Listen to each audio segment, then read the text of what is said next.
My name is Marcelo Clerici-Arias. I work in the econ department as well as the public policy program. I've been at Stanford for 35 years, first as a grad student, and then a lecturer. I worked in CTL for a dozen years between 2001 and 2013, where I kept on teaching economics, and now I'm back full time for the last dozen years in the econ department. All right, Ross, I'm going to just go. Being a Z makes you always want to get, before the end. This is actually my 40th anniversary of setting foot on campus. So I came here in 1985 as a freshman, right? So wide-eyed fly kid, right? Like Central Valley, California, right? And that was the first step in like a really incredible journey of teaching and learning in this community. So I am Stanford born and bred, did all of my undergrad and graduate work here, and I'm a lecturer in the computer science department. I've been teaching here since 1992. That's also another 30 something years of this. Love this place, love our students, love what I do. Could not imagine a more amazing place to have made this career. So hoping there'll be more years to come. And so just a really wonderful community. I'm glad to have you all as my colleagues. And I'll go last here. So I'm Ross. I'm in the bioengineering department, and I also work a little bit in the biodesign center. I set foot on campus in '96 as an undergrad. I did leave for about a decade working in medical devices before coming back as a lecturer. I've been here 12 years in that role, working mostly with undergraduate students, although getting to do all sorts of fun things with CTL and otherwise. And it's an honor and a pleasure to be on this with Julie and Marcelo. Marcelo, who I met in CTL as a grad student, and Julie, whose course I never got to take, but she was a legend even back then.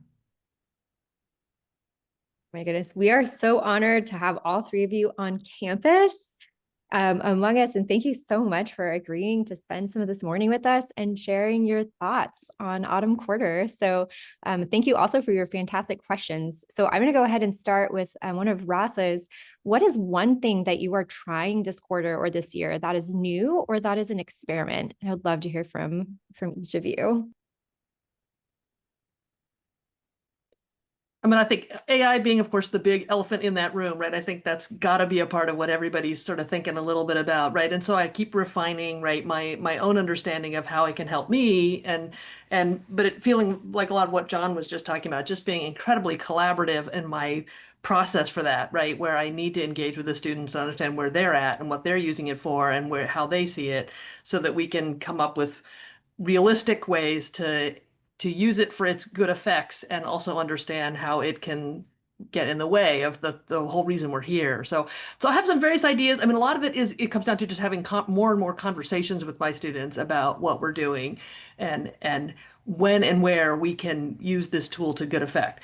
I don't have good answers. I feel like John's way ahead of us, and having tried a lot of these experiments, a lot of stuff I'm doing is kind of in the small, right, with the section leading community, and we have not tried to do much with the big classes. There's too many moving parts to try to get 500 students, right, all on the same page about how we're using it. So a lot of what we're doing in intro is just saying no. But some of the more further downstream classes, right, we can do some more inventive things. So that's where I'm at on figuring that out. Ross? Yeah, we're doing a little bit of experimenting with AI, both on the for the students and for the staff. Bioengineering has been growing rapidly, and so we're trying to figure out how to do sort of picking up where John left off about helping the students to accelerate and to raise the expectations, and realizing that it was hard enough to stay with them before in our open-ended classes. And so how are we going to be able to stay with them and to be useful in helping guide them So we sort of have those two-sided things. We actually we just switched to the students submitting everything in basically machine readable format so that we can try to see if there are ways that we can get a third or fourth reader on different assignments and things like that. That's a pilot that we're running kind of in the background. Because not to break the trend, AI is the place where I'm experimenting a little bit now, but mostly in terms of what guidance to provide to students. So not so much kind of actively using AI in every class or something like that, but rather we started a couple of years ago telling students, don't use AI when you're submitting something. So for example, one of the classes I teach is on writing in economics. I said, don't use AI to write. It should be your own writing. And for example, this quarter I'm teaching behavioral economics, and what I'm telling students is in the syllabus, you're free to use whatever tool you want. But at the end of the day, you are responsible for not only your output, but also your learning. What that means is that if you put something inaccurate because AI wrote it, it's your fault. It's not AI's fault, and you will be graded accordingly. And if we decide to ask you verbally, oh, I see you wrote this here. What does it mean? How do you come up? Do you go about it? The students should be able to tell us what's going on to show they are learning. Even if AI had a big chunk in contributing to that, they should own their learning. And if they don't know what's going on in whatever they submitted, then there's a problem and their grade will reflect it. Yeah, picking up on that, one thing that we're trying, and this is not specific to AI, but related, is in our team project classes, how to help there be a little bit more individual accountability and making sure that all the students on a team are engaged. And so we're trying to do some of the things that you were just mentioning, Marcelo, although we're not sure exactly how to structure it, so that there's a person-to-person conversation with the student and an opportunity to give them feedback, such as, you don't seem to know what you're talking about, or something along those lines, to help them know what the right amount of expertise is to bring to what they're doing, which has been a challenge for us in our team projects. Yeah, that's a great point, Ross.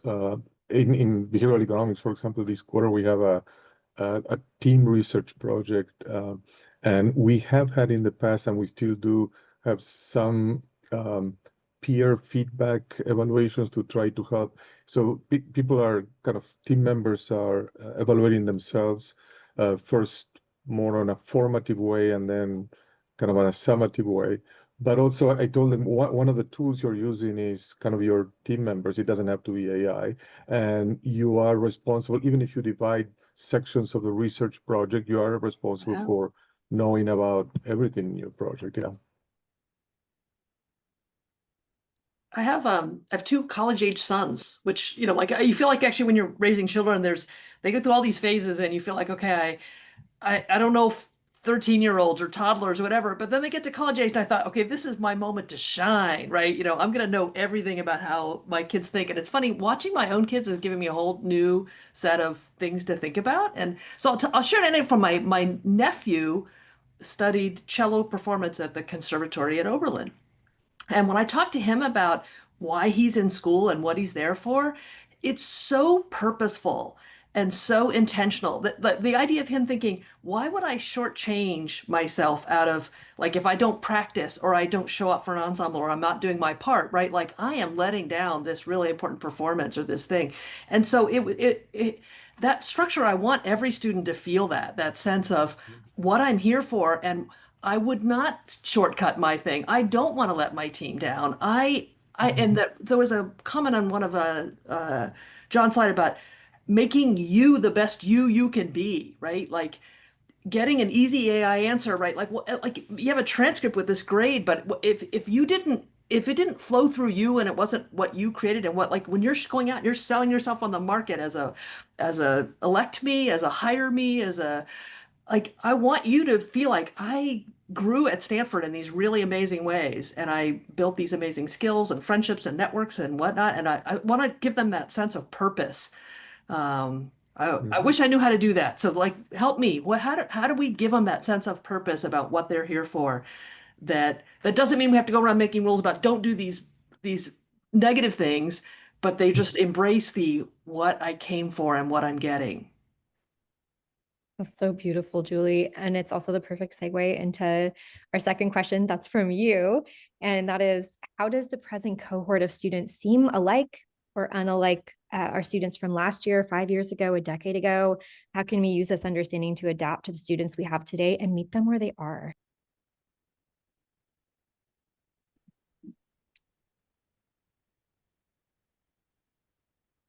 I will tell you, I think they have extra short attention spans. It does feel like that, that they sound bites and little videos that, their willingness to read a written thing it's harder to get that there. So figuring out how I can chunk the things I need to give them, like when I write an assignment, I actually tend to do two different things. One is sort of, here's the spec about what I need you to do. And then there's another document, which is a little more chatty. It's like, here's some thoughts and here's some things to avoid and here's some things to remember as you do this. But if you mix them all together, I think then they start looking for the big bullet points. What do I got to do? Step 1, step 2. So figuring out how to kind of work with, I think their attention is very easily distracted. So how do I, chunk it in a way that works for them? That's been on my mind, a little bit of things like that. How about you, Marcelo? I agree with Julie. Another one that I might see, well, COVID had an impact on students, I think, but and I'm seeing some of those trends to start to disappear. Hopefully, we'll see. But one thing is that this is maybe not that new, but students tend to overcommit and under-deliver many times, not all of them. But sometimes they get into kind of such tight spaces that it also affects their mental health because they want to get to everything. So sometimes you tend, or at least I tend to deal with issues that don't necessarily restrict themselves to content or economics, but rather to help students kind of reorganize their lives before they burn out completely. Yeah. Yeah, I agree with both of those things. For me, one of the biggest changes that I noticed when I got back to campus, and I don't know that it's changed so much in the last 5 years, although I do think it's sort of gradually accelerating, is, and this dovetails with how we got into this question about students making the choice to work hard on things. I feel like, at least when I was a student, I never really asked myself that question. I wasn't super intentional. I trusted those around me to make good decisions. So it wasn't like when I got a problem set, I didn't ask myself, well, I don't know if problem 3 is really worth doing. I just sort of did it. And students these days, I feel like they're running a process all the time that's like, is this worth my time? Is this worth my time? Is this worth my time? And aside from being distracting for them, I also feel like, sometimes I find it frustrating in the classroom. I think mostly it comes from a good place, which is that they're trying to be intentional about using their time. And also, depending on where they are in their journey, it's sometimes a little bit harder for them to see. So that's something that we're constantly thinking about in the classes that I help to run, in terms of helping the students, really understand the motivation, which is always critical, although I think it's more and more important. And I think it dovetails with what Marcelo was saying, which is that I think the students have more and more demands on their time, and they're more and more strategic, which sometimes means less emphasis on the class. I often give this one piece of advice, which I think the first consumer of that advice has always been me, which is learning how to say no. And it's hard you know, they want to do everything. I want to go overseas. I want to do research. I want to double major. You know, they have all these activities and things competing. And I think often they feel like saying no is somehow like a moral personal failing. I'm not trying to do enough. I'm not trying to be ambitious enough. And here's the framing I give them. I yell, is like I say, actually saying no is about recommitting the yeses you have already given. Right. If you have said, I'm going to be an RA and I want to be there for my dorm, you know, I'm going to take this class, like thinking, oh, I could go up to 20 units, but that means the 15 units you already committed to are going to get a little bit diluted here. And if you really want those classes to go well and you want to have the opportunity to grow and those things, like go ahead and say no, because it's actually reaffirming that yes. And that turns into a real positive way of thinking about it. Like, I want to be there for my friends, or I want to take care of my health. I want to be sure I can exercise. And adding this extracurricular, as cool as it sounds, is going to cut into something else. So let's make sure the things that, like, so it goes back to the intentionality. Be intentional, but when you choose something, then choose it. Be all in, right? Yeah, I like that advice. Although one of the challenges I have is when they're like, "Oh yeah, that makes sense. I will say no to your class," Oh and well, let's then not backfire. I sort of feel like I'm left trying to help them succeed in a circumstance in which they have made other choices. Oh my goodness, that is so good. I love all of that. And I also want to build on that. What superpower do each of you have? What do you wish you could have in running your courses? And what superpower do your students think you have, whether you have it or not? And I heard from Julie the power of no. I will share this in the chat as well.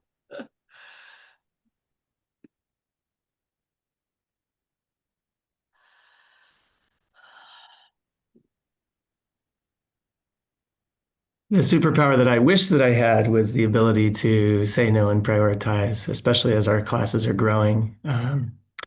We had 26 in our capstone when I started 12 years ago, and now we have 70. And the ability to say no has become important, and I seem not to have that capacity.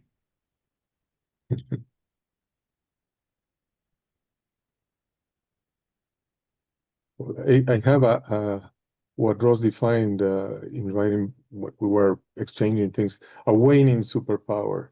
I used to be able to remember names super easily. I could learn hundreds of names each quarter. And as I'm growing old, it's becoming harder and harder to keep track of everyone. But perhaps the superpower that students still think I have is that I know everyone in the class. I don't necessarily know everyone in class. If they do participate, actually, I do remember them. But yeah, students think that I still can remember all hundreds of them, and I don't anymore. That's a great superpower, though. That's what I wish I had, right? My colleague wrote a little flashcard app, right, that takes the roster photos, right, off of Canvas, right, and then it lets you quiz yourself, right? But it would take more time than I could leverage to, you know, actually really get good at that. So I feel bad. I end up knowing the students who come and talk to me after class and office hours, but then the other 500 and minus N are anonymous.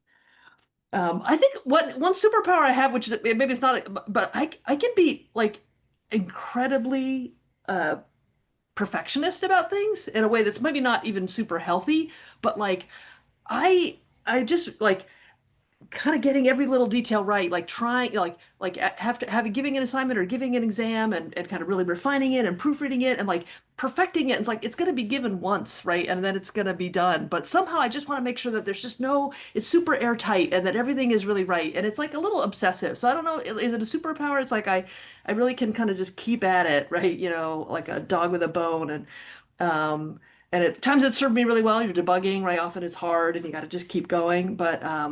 But I also think it would be good to learn how to let go, right? And sometimes just say that's good enough. And, you know, I will do better with more sleep or a chance to go take a walk than I would to kind of just keep, you know, dogging on this thing. So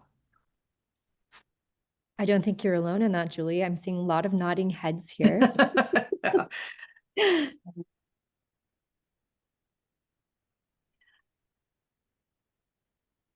One superpower that I do think that I have, which I'll just I do think I have the superpower of actually being interested in every student's projects. Mhm. Yeah. And that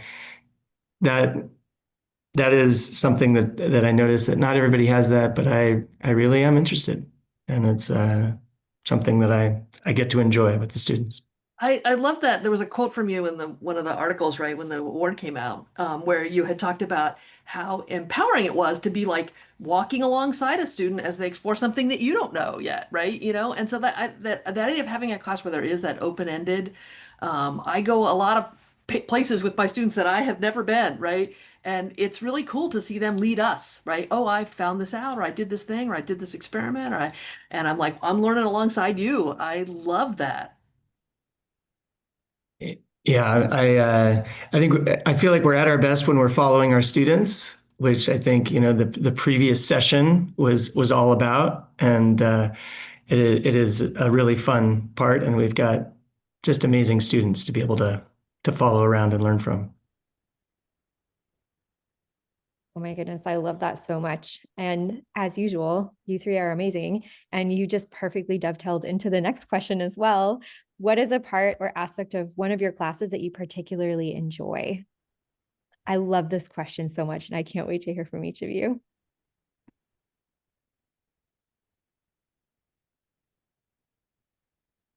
It actually dovetails to the superpower. I will like teaching intro, right? The very first course when students are learning this first thing.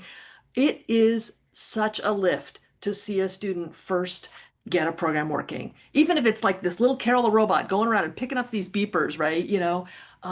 But that having been a consumer of this technology since birth, these kids are digital natives, right? But the point at which they're stepping into the role of I can control this technology, I can direct it to do what I want to do, I can make this magic box do things that I intentionally did. That is like being a part of that is just super cool, right? Like, and it is, you're giving them a new superpower. Maybe it's a little thing right now, but it opens the door to a whole bunch of things, right? That I hope they'll continue to think about ways that they can be less of a customer and a client of it and more of a Mhm. creator. Yeah, I'll dovetail with that because I love what Julie said. And kind of taking a look back at my last, whatever, 30 years of teaching, I see that initially I was more of a content delivery kind of mechanism. And now all my classes, all three classes I teach, they're structured for students to create something of their own. And in class and out of class, it's about facilitating that process of they creating. Of course, there is stuff that they learn in terms of content in class, but the main thing is about they owning something that they feel passionate about and helping them achieve something new. Yeah, I like that. My favorite part, I really don't have favorites, but at all of it, like I'm sort of against favorites. But one thing I really like is there's a point in each of our capstone classes where the students will come to either me or somebody else and they'll ask, what do you think we should do next? And because they're open-ended projects, I get to say, I don't know. And sort of, and some of them respond differently, but like oh no, he really doesn't know. He's not kidding. That moment when they realize that it really is their project and they're going to have to figure this out is super exciting for me to get to see them take that initiative. Do you remember being a new teacher, right? Like, or especially like maybe when you're a new grad student TA, is like that was the most fearful moment was what happens when a student asks me in office hour or something and I don't know. And I can definitely remember the first couple of years, like some very embarrassing sort of moments of, Uh-oh. whoa, I should know that and I don't know that. And now I'm like 40 years later, I'm like, I am totally cool with telling you I don't know, and we're gonna figure it out together. It'll be awesome. But yeah, there were like those first couple of years is really rough when you're busy thinking you got to be all knowing and omniscient about everything. Yeah, I'm sure. Yeah, I can definitely remember blowing it more than once, right? Where you just, made something up, or oh look, what's that over there? Yeah. Oh my Yeah, goodness. it is, and that's been a transition for me as well, is becoming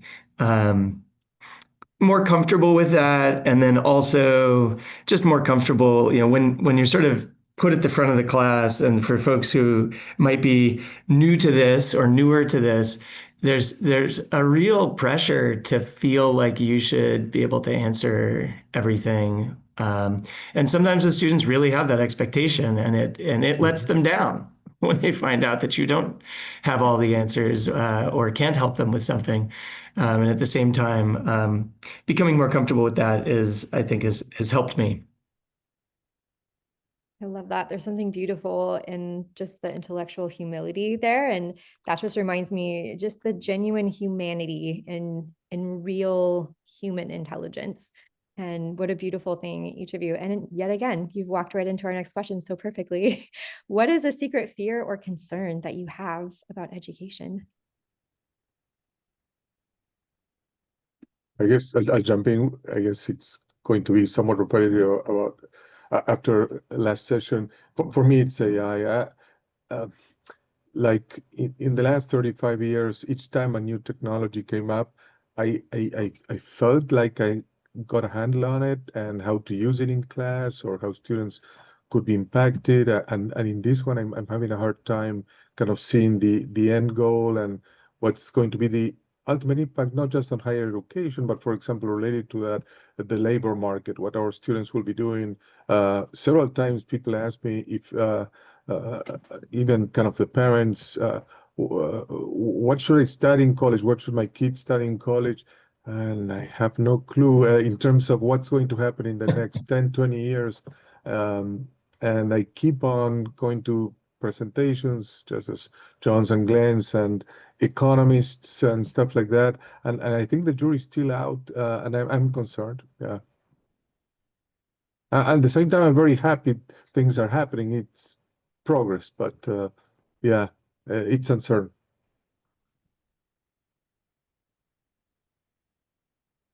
I worry about like our students, the kind of I don't know the professionalization of preparing for college and sort of having watched my kids, very it's a rough time, right? This whole very performative pressure that's placed on them from a very early age, and this kind of resume packing and it's just I think by the time they get to us, I think we have to do a little bit of work to unlearn a lot of these habits about you're defined by your GPA and the number of APs you have and the number of startups and things you already have going, and trying to figure out how to kind of reconnect them with that authentic purpose about where they are. And I just the way the whole college admissions goes, and I mean there's so much more to the fit that I now like I just wish I could sit with kids who are 12 and try to start slowly introducing them to all the amazing things that can happen in for them as in this journey, but really finding the right fit and all this thing is going to really help them, as opposed to being like it's got to be a T20 and it's got to be an Ivy and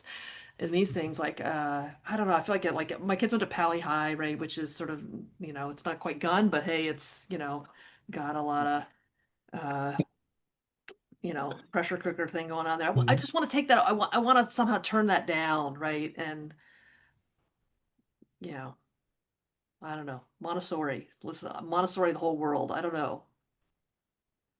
Yeah, my concern, my chief concern is I think related to, but not the same, is that uh, I as like personally, and then we as a group are just not making the transition that we need to make, that Marcelo was talking about. I think the world is transitioning, and it's not clear to me that higher education or other aspects of the education system are adapting nearly quickly enough. And so that's my fear, is that we just aren't going to be doing things that are useful with our students in 5 or 10 years' time, and we won't know how to be useful. And it's more, I mean, it's more about for them rather than for me. I'm sure I can find something else to do. However, I think that what we do is important, and we can continue to have a role, but only if we change the way that we do it. and I don't feel like I'm changing fast enough.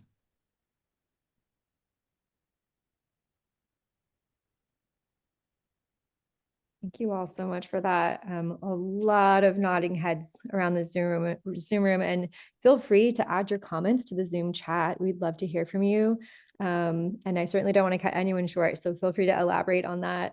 But I think also in line with this, what do you wish you could tell yourself as a new teacher, or what might you say to the brand new teachers on this call? And I happen to know there's a few lecturers starting their first year of teaching with college. And they would love to hear from you. Oh, I want to welcome you. You're in an awesome place. There's so much that is going to come from this collaboration. So, wow. Well, there's so many things you want to say, but like mostly I want to say like, um, uh, the human, I mean, we're talking about all this AI and all sorts of stuff, but sometimes I think like thinking back to like how empowering learning is. Like, look, we're wired for learning, right? Like from the time you're born, like little kids are just the amazing learners, right? They're watching and listening and growing and doing. Like humans, it is such a uniquely human joy comes from learning, and to be a facilitator for that, right, to walk alongside people in that journey and to enable that and support that is a gift, right? And one of the things we do this giant volunteer project called Code in Place, where born in the pandemic, about teaching sort of programming worldwide. And I think the thing that's most special to me about it is realizing that there's a little bit of teacher, and I think a lot of people, and we had found by putting out the call for volunteer teachers, we got all these people who were career engineers or business people or whatever, who want to participate in teaching. I think once you learn something, one of the first things you want to do with it is teach somebody else. You're like, oh, I figured this out. Let me make a YouTube video where I show you how to, retile your bathroom. I don't know, like all these things that want to do. So like this idea that like teaching and learning feels like such an amazing part of the human experience that um, it like just keeping the focus on the human part, right? We're not automatons, we're not robots. It's not a product we're producing. It's not the output of our university. It's expressed in dollars or this. It's in human experience about learning and growing and teaching and being a part of that. So awesome.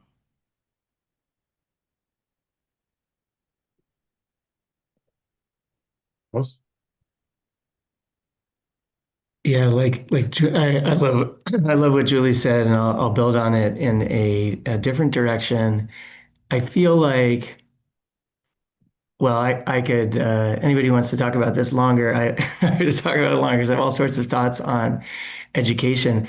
I feel like one thing that I had not really known explicitly when I came into the role, and it's something that I've learned. And actually, I got a book at CTL that had this quote sort of right in the beginning when I first got here, and I sort of learned more about it from Herbert Simon, which I won't try to do the quote because I always screw it up, but basically is that the students learn from what the students do and what the students think, and only what they do and think. And all we can do is help them to do that doing and thinking. So, I believe that learning is a thing. I don't believe that teaching is a thing. I think that, so just remembering, like what I try to remember is that, when I'm in the classroom, I'm working my tail off doing whatever I'm doing, but the students are the ones doing the hard work of learning. And just trying to remember that like they're changing the shape of their brains in there every day, and that is hard work. And that was something that I had not appreciated sort of walking into the role. And yeah, so that's what I would focus on. And find that Herbert Simon quote. It's better than what I just said. It's in How Learning Works, which is a great book. I love what both Ross and Julie said, both in terms of the joy of learning and working with the students in their journey, and also that they are doing the learning, as Ross said. And we can help, but just delivering something doesn't mean that there's any learning happening. And like most of us, I think, when we came into the role of instructor, we were not trained necessarily so we were trained in our disciplines, but not necessarily in learning and teaching. And I think talking with many other instructors, faculty, most of us start teaching the way we learned and the way we were taught. And it's great, I think, to reflect as how individually we learn best as undergrads or grad students or K through 12 or whatever. But it doesn't always extrapolate to others. So reflect on it, reflect on the great teachers you have, but at the same time, toss it aside for a while and learn from research on learning and teaching in terms of what might be good ways of learning, best practices or good practices in terms of teaching. And then little by little, don't try to, if you're a new teacher, don't try to do everything at once, but little by little, try to add one or two things each year, try to kind of, well, as probably you're doing, some of you in the D school, right? Kind of prototyping and then improving in each phase, getting feedback and keep it improving, not changing everything at once. But yeah, again, after a long time teaching, if I see myself back then, it's not that I'm ashamed of what I did. I did the best I could, and also students thought I was doing okay. But knowing what I know now, I would have done things differently from the start. And before we were talking about superpowers and how the ability to learn names has decreased with time. With time, other things have become easier. Like for example, Julie and Ross were mentioning when a student asks you something and you don't know it and stuff like that. I used to be very deliberate, for example, in setting group work and how to facilitate that group stuff. And now it comes naturally to me. And I can just improvise in a class if I see there's opportunity there to change something and use some sort of more dynamic teaching technique. It comes so easily now that I'm older. So with time, for those of you who are new teachers, some things will become second nature. Yeah. Like if I were to give actual advice, I would say, use this campus. There are so many great teachers here, so many great resources. And so things that are simple to do and are worth doing is like seeing what's up with the CTL. They're always having events like this, right? Workshops and teachings like, hey, you're going to do a course redesign, right? And so finding collaborators and reviewers, right? Going and watching other people's classes. Like if you're like, oh, I don't know how this technique might work, like go see like I remember when the clickers first came around and Chem was all in on it. So I go to Chem to see what they're doing, right? Like show me how it works, right? Go watch other people.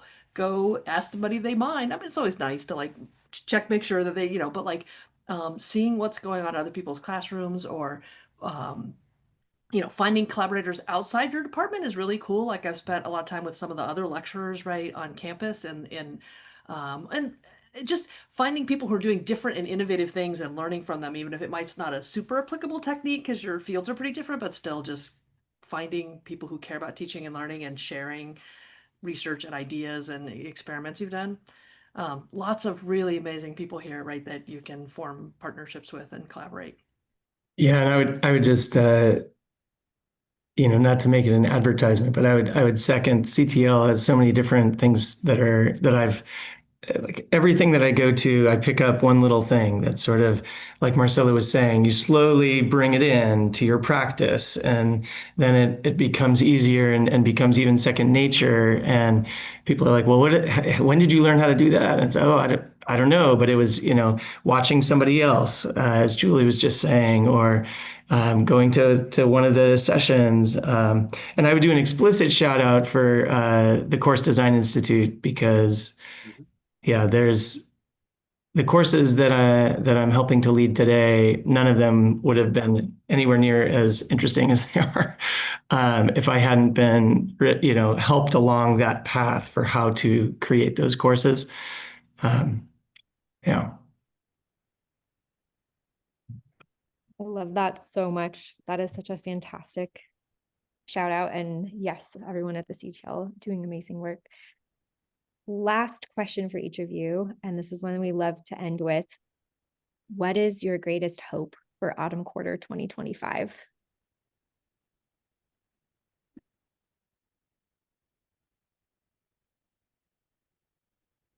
My greatest hope is that we can somehow pull it off, growing the class 50%, and have all 15 teams be engaged with our goal of having each of the students more engaged. That is my hope. I was gonna say Rose Bowl, but I think we're like not even in the running for the Rose Bowl anymore, right? A bowl would be nice. Yeah, some bowl.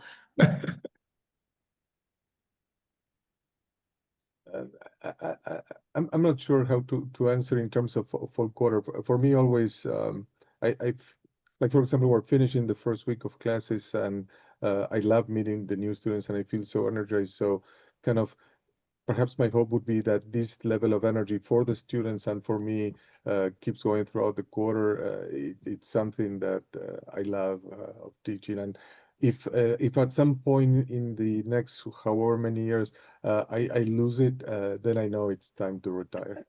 That's a great trip. It's like get a, if you're gonna teach freshmen, teach them in autumn. God, they're so delightful. They come, I think even like a year later, we've kind of beaten a little bit of that out of them. But boy, that fall quarter freshman energy is really special. Yeah, I've never gotten that experience, Julie, and yeah, the courses I lead are sort of third, fourth year, and they're exciting in their own right, and they don't have quite that energy. Like get like one of the small seminars, right? Like there's such a neat, like they're doing the freshman sophomore sort of introductory study stuff. So if you ever get a chance, like super cool, very small, intimate, really unusual experience, and then getting like a little group of new students and welcoming them to Stanford.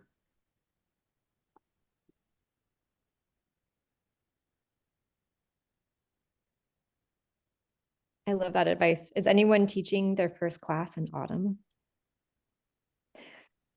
Anyone? Tell us in the Zoom chat if that's you. That's fantastic advice. Yay. Any other hope to leave us with? I think we could all use some hope. I have a lot of hope after hearing from you three. Thank you for just digging so deep and bringing your inspiration and bringing your joy and reminding us of the humanity of learning. We do have a couple more minutes, so feel free to circle back to any hopeful thoughts. Yeah, I was at my cousin got married this weekend, so we were actually up at Stanford Sierra Camp. They host one or two weddings a year, which was just wonderful, and it was hopeful to see that group of young folks who are going to be inheriting this, all the problems that are out there, but the folks who are around those tables were pretty inspiring. And so, for me, the hope springs eternal. Like as Marcelo said, every year, the new students come in and they don't know what they don't know, and they don't know all these things that we think are impossible. And so I would say that hope, persists.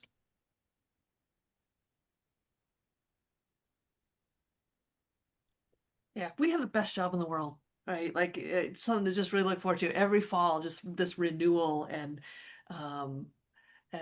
journey that we're walking alongside them with, right? And they never get any older. That's sort of weird, isn't it?